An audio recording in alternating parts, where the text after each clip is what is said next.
মতো অহংকার দূরে চলে যায়। হরি বল। গৌর তো সোনা নয়, সে তো উপাসনা। আহা, আর উপাসনাকে যারা আশ্রয় করে মা, তাদের কি কোনোদিন অহংকার থাকে? থাকে না। এই জাগতিক জগতের সোনা অর্থ দিয়ে মেলে, কিন্তু আমার গৌর সোনা তো অর্থ দিয়ে মেলে না।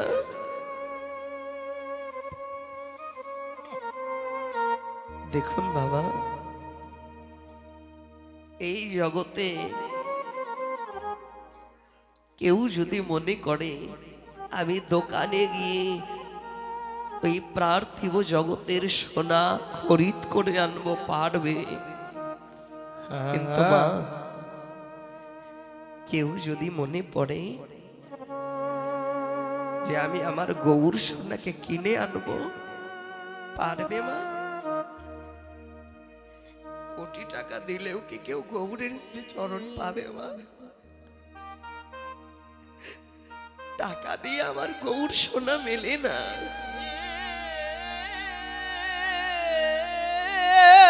তবে মেলে কি দিয়ে? বলে কি দিয়ে মেলে? দুফোঁটা নয়ন জলে মেলে, ভক্তির হৃদয়ের ভক্তি দিয়ে মেলে। দেখো মা, এই জগতে সোনাকে একটি পাত্রে নিয়ে সোহাগার ওপরে রেখে তাপ দিলে সোনা কি হয়? গলে যায়। আহা,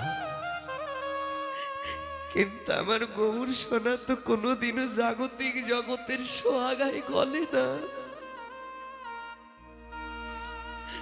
তবে আমার গৌর সোনাও গলে।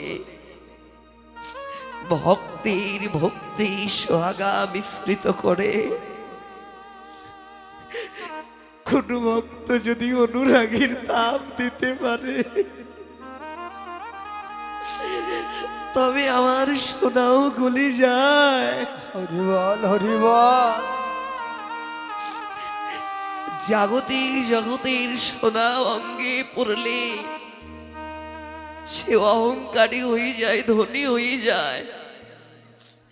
কিন্তু আমার গৌর সোনা অঙ্গে পড়লে বাবা, সে হয় পথের ভিখারি।